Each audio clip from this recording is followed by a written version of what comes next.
and welcome to Follow the Money. I am Su Jin Kim. Join us as we explore the tools and insights you need to jumpstart your financial journey.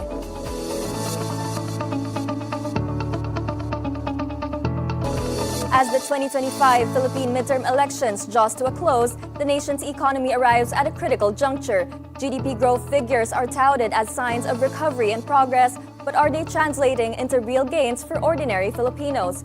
Joining us today is Senior Research Fellow of the Philippine Institute for Development Studies, Dr. Paolo Rivera.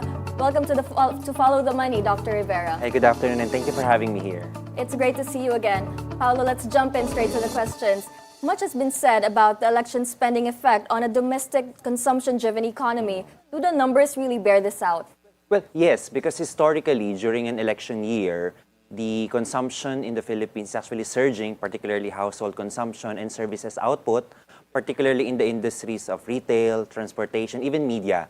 However, this surge in the economy is quite temporary because after the election period, things would normalize again, and this growth that we are experiencing right now is just a sudden surge, which can be tempered by the end of the year. And then, Paolo, we're 2 days past the 2025 midterm elections. Based on how the markets and public sentiment are moving, what's the immediate post-election pulse check on the Philippine economy? Well, so far, observing the macroeconomic figures and the dashboard, there seems to be no panic and no violent reaction towards the election results. So the market is behaving muted and normal. And this is because of the expectations towards the recent election results. While there are newcomers in the top 12, this is being welcomed by the market on a positive note. That's why the behavior is quite stable as of the moment. And then, do businesses tend to accelerate or delay investments during election periods in the Philippines? And how does this political uncertainty play into economic activity? Well, the behavior of the firms would depend according to their size. For example, bigger firms would tend to delay their capital expenditures depending on how they feel about the election results. So it's some sort of a wait-and-see scenario. However, for smaller firms like MSMEs, they tend to benefit more from this election spending, so they have more the funds. They're more liquid during this time to be able to venture into other productive business activities. And then, how do capital markets typically react during election years here? Are there any notable patterns? Well, during election years, usually the market behaves volatile. The volatility would increase because of the expectations towards the election results. However, during this counting period, investors would tend to have, or the market participants would tend to have a wait-and-see attitude depending on who would really win, if their preferred candidates would win. So unless the election results have been certified and all the winners have been confirmed, then we can now determine what will be the most likely reaction of the market as a result of the election results.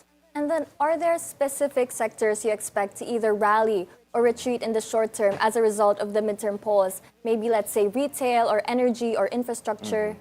Well, those who would rally would be the traditional production and services-oriented industry because they're not really that exposed to the changes in administration, changes in legislation. However, those industries that are highly regulated, as we have mentioned, like energy, they would be more cautious because of the unexpected turn of events after the election results and once the winners have been proclaimed, because the policy uncertainty would now come into the picture. And then, since election spending has been described as a sugar rush for the economy, how soon do you expect that stimulus effect to fade? Well, historically speaking, looking at data, every election year we experience this surge in the first quarter and second quarter and would suddenly slow down in the third and fourth quarter.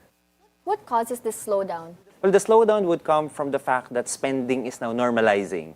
The households are not anymore spending on any election-related activities, and the economy is actually returning to its previous behavior prior to the election season. And that normalization would really cause a sudden slowdown in the third and fourth quarter GDP figures, which is expected. That's why it is very important that the election season be reinforced with productive economic activities by those who won. But then first quarter GDP didn't exactly reflect bigger growth because of the elections. How would you explain that? Was there a growth because of the elections in the first place? Well, the election season actually given a brief surge to that contribution to that economic growth, but it is not enough as we expected it because of a lot of other factors. Like for example, even if consumption has increased, our investment spending, the inflow of investments, the productivity of other sectors like agriculture was not able to contribute much to that growth. And that's why we cannot just rely on the election spending stimulus to be able to boost the economy because other potential sectors were not able to deliver during the first quarter. You mentioned agriculture in particular. Why was that? Well, traditionally, agriculture has been lagging in terms of contribution because a lot of, for example, investments are going to manufacturing and services, making the agriculture left behind. That's why we've been calling for more stimulus, more assistance, and more funding to the agriculture sector so that it can contribute more to GDP as well, no, as important as how the manufacturing and services sector are contributing.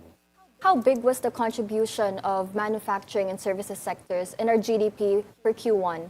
Well, for the first quarter, I may not have the exact figures right now, but it is quite significant that relative to the contribution of agriculture, agriculture is really lagging behind because of the fact that there's a lack of productivity, because a lot of, for example, workers, investors, the output are more concentrated to the other sectors because the Philippines is quite leaving its agricultural roots because of the lack of investments. But do you think we have to spur the manufacturing in the country still?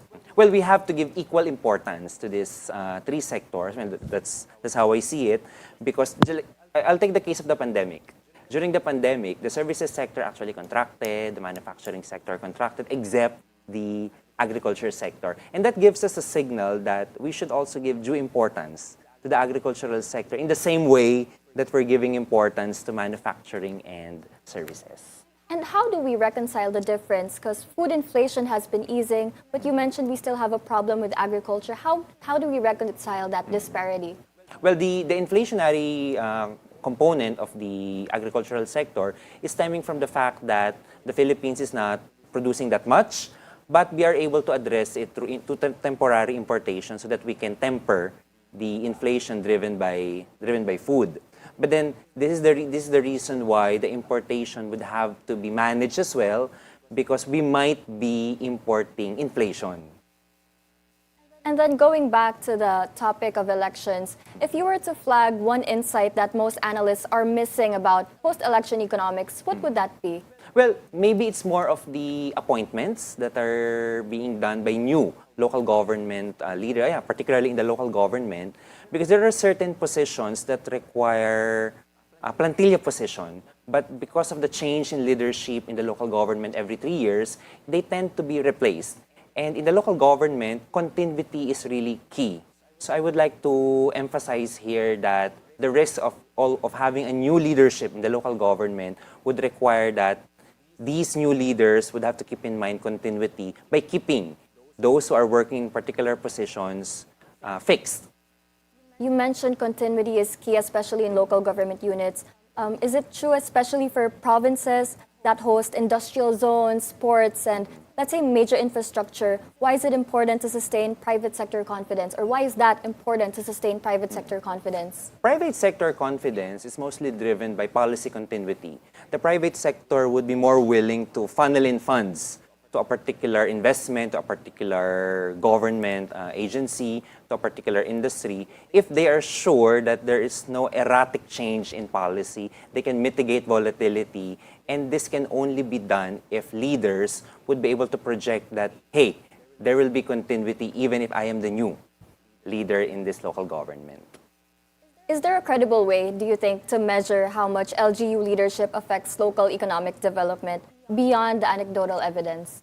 Well, we can look at let's say the provincial product accounts on how this leadership was able to stimulate growth, investments in a particular local government unit. I would still continue to rely on the productivity statistics, the productivity figures that we have at the provincial, even at the regional level, to represent. Well, there are a lot of representation that can be done, but so far what we have right now in the Philippines would be the productivity of a particular local government unit in terms of economic contribution. Are you personally still hopeful? Do you expect the new set of elected officials, especially governors and mayors, to significantly influence ease of doing business in their areas? Well, The local government would also be contributing to the goal of the Philippines to become an upper middle income country. And this can be done by a managed growth for every local government. And the ease of doing business would actually attract investments all over the country because investors would see this policy continuity and would also make sure that, hey, I'm putting in money here, so it should be worth it, and it's a measure of worthiness if I'm able to maneuver, if investors can maneuver the different bureaucratic processes that's happening at the local government. You mentioned achieving upper middle income country, and if I'm not mistaken, DepDev has the target of achieving this by next year, 2026. Do you think that's possible? Well, I am an optimistic forecaster, and we still have the second, third, and fourth quarter to be able to beef up our growth figures. However, it may be tough given the first quarter figure, but there is still a way. And the way towards that upper middle income country status, the way to the required GDP growth rate to achieve that, would rest on how productive our newly elected leaders would be able to stimulate the economy, if they would be launching programs, activities, and projects that would create this multiplier effect to achieve that at least 6% growth rate for the rest of the year. So Paolo, what's missing? What are we lacking? Why aren't we achieving the upper middle income country status yet? Well, the upper middle income is measured on the basis of per capita income. It might be the case that our population is actually growing faster than how we grow the economy. That's why one of the strategies that government can do is to actually ensure that our economic growth is growing faster than our population. And this can be done through productive activities, better legislation, and our leaders working together with good programs, with good projects that will boost the economy. If you were to be asked, what were the top 3 things we can implement to boost productivity, what would it be? Well, number 1 would be infrastructure. The Philippines would have to continuously catch up on the infrastructure level and sophistication with respect to our neighboring economies. Number 2, as what I have mentioned earlier, is the stimulation of growth in the agricultural sector. And then number 3, of course, we should not also forget the other sectors, giving them equal importance, services and manufacturing where the Philippines can actually benefit by allowing them to grow further through investments. And then talking about the elections again, what should Filipino consumers, workers, and MSMEs realistically expect in the next 6 to 12 months now that elections are over? Okay, now that elections are over, consumers, households, MSMEs can actually expect moderate growth. And this moderate growth is stemming from the fact that there are a lot of domestic and foreign uncertainties going on right now, particularly in the foreign market. And this moderation in growth can be averted if our newly elected leaders would have new programs that would allow the local economy to have a reduced risk and better programs for economic growth. And then midterms are often seen as the halfway mark. From a development lens, is the Philippines on track to meet its long-term economic goals? Yes, we are. No? I've always believed that the Philippines is always on track, but it is conditional. Conditional on how leaders view the economy, conditional on what the country prioritizes, would it be the economics of things, would it be the infrastructure development, or would it be the noises that we have to manage throughout the country? And then where do you think the government has under-delivered most so far in terms of structural reforms? And can that realistically be corrected in the next 3 years? Well, over the past years, the government has been very conscious about the ease of doing business. In fact, in recent years, we have actually relaxed some of the constitutional constraints that limits investment entry into the Philippines, and we have been making strides on that. However, there's still opportunity for the Philippines to actually improve on the implementation of these new amendments, or the relaxation of constitutional constraints to investments. Because the relaxation is there, the implementation, more opportunity to work better on that. There's definitely more room for structural reforms, and we are just getting started. Follow the Money returns after a short break.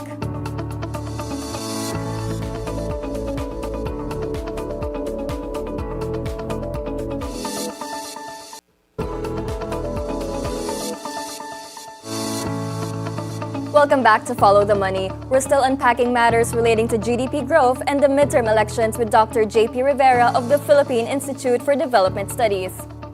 Now, JP, latest data from the Bangko Sentral showed FDIs are down to $500 million in February. Do you expect foreign investors to become more aggressive or cautious in the aftermath of the elections? And what signals could they be watching out for? Well, first of all, I would like to talk about the signals first. Foreign investors are actually looking at number one, policy continuity, policy stability, ease of doing business, and government efforts towards fighting corruption, increasing the ease of doing business, and managing relevant issues like money laundering and so on.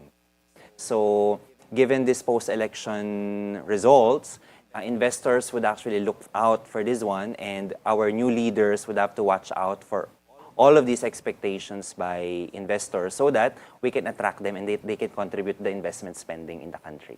We've made a lot of progress in terms of bumping up our ratings by international credit watchers. Do you think that's enough? And what else do we have to do?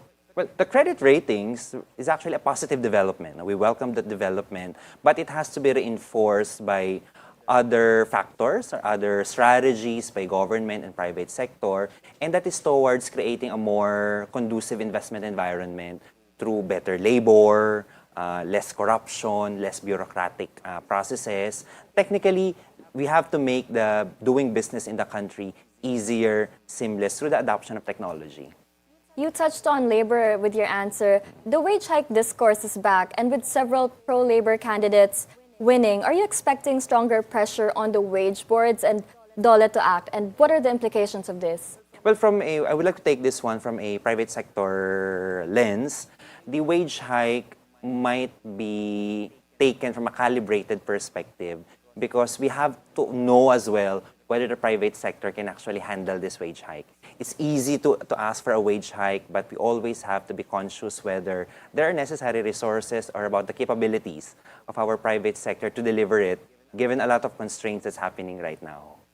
And do you think realistically the private sector will be able to handle a wage hike right now? The private sector would be able to handle it, but it would depend on the industry, on their profitability, on the performance of their financials. It would be on a case-to-case basis. That's why I value the consultation with private sector as well with respect to wage hikes, because it has to be on a two-way street.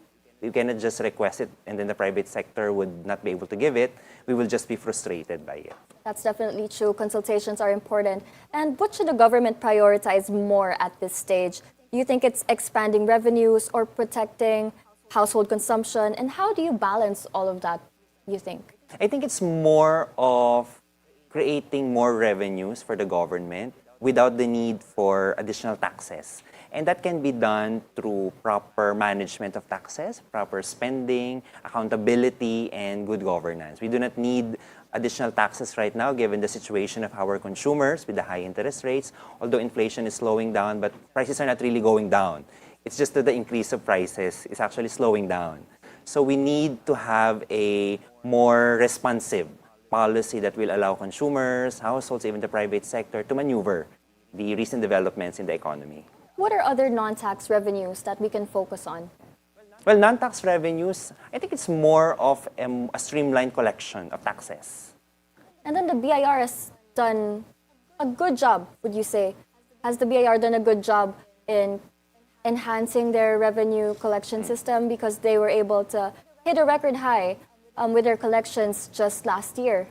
Yeah, we would have to give credit to BIR for making progress in improving tax collection. But the thing that we have to manage would be unnecessary leakages from the budget, because these leakages are not being turned into productive activities, but rather they're just simply leakages that do not contribute to economic growth. So more than managing revenue growth, we also have to manage the leakages that is happening in the budgetary system. That's true.